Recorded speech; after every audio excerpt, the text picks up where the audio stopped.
In this video, I'm going to do a comparison of the different types of Voronoi noise that are available in Affinity Photo's procedural texture filter.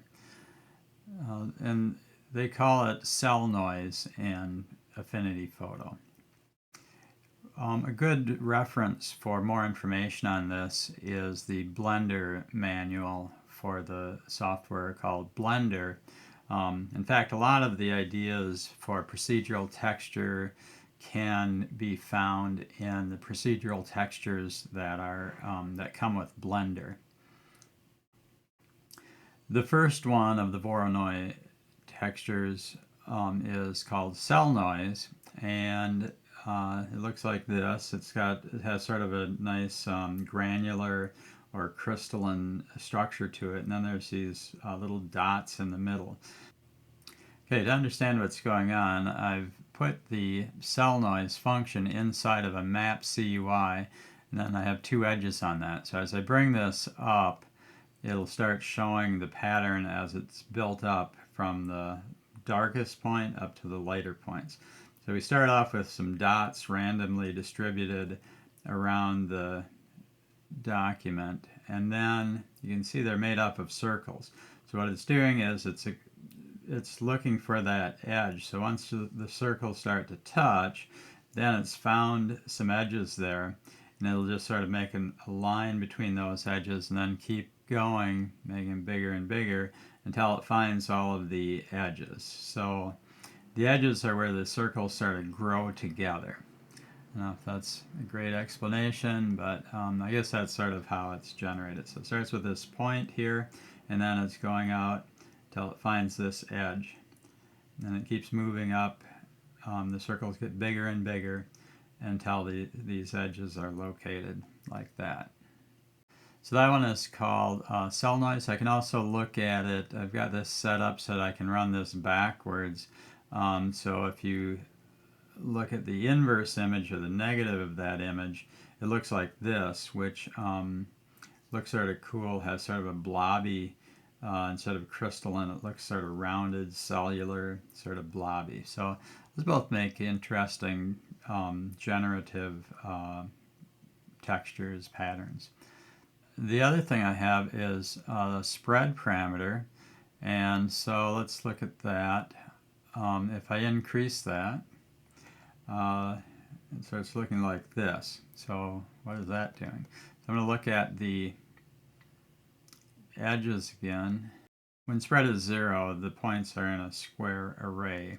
But then as you increase to 1, in fact at 0.5, let's see if I can bring this up, 0, 0.1, so they're moving a little bit, 0.2, 0.3, by 0.5 they've all shifted quite a bit, and then at 1 shifted quite a bit more, and they're shifting more and more. And then after 6 it doesn't shift them anymore, so I guess they're fully randomized in space. The next one is cell noise 2, and if I have the degree, this one has degree, if I have that set to 1, it looks pretty much the same as regular cell noise. But if I increase that, it looks quite a bit different, and this goes up a few times, then it finally goes pretty much all white after the time you get up to 7. What's happening here is it's the distance to the second closest feature point, so the second closest point as well as the first. So if I now look at this one,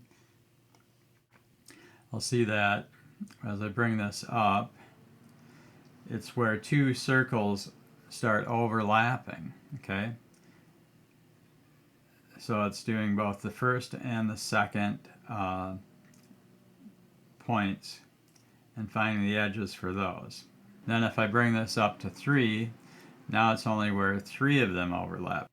You get these cut off by a third circle. So as the circles go up, and eventually you sort of run out of detail because you don't have that many that are intersecting. So as you bring this up, it'll be the intersection of more and more of these, it only shows where several of the circles are overlapping. If I put it down at 2, then I should be able to invert this. So here's the inverted form of that one, and it looks a little different than the other one. And now for the next one is called cellnoiseedist, and this one is the distance to the edges of the Voronoi cells. So it's how far is it to the edges. I can also do an inverse of that one. It looks like that.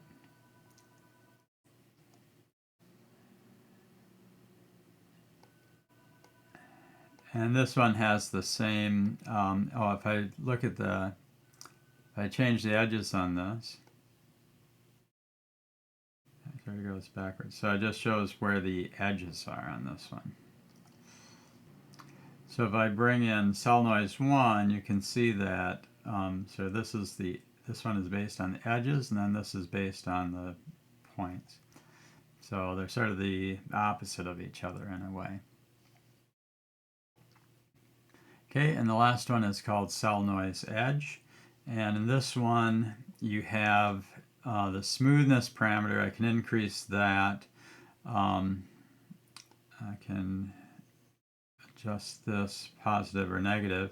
So this one is sort of like the cellnoisedist, although it's the opposite of it, but this has an additional parameter of this edge size where you can increase. If I have it the opposite of it, or if I have it inverted, it increases the thickness of the width of the black line, or if I have it over here, it can increase the width of the white line.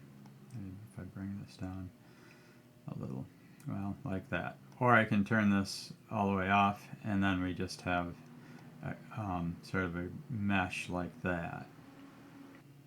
So those are all of the different Voronoi noise functions that are provided in Affinity Photo's procedural texture filter. Let me know if you have any comments or questions, and thanks for watching.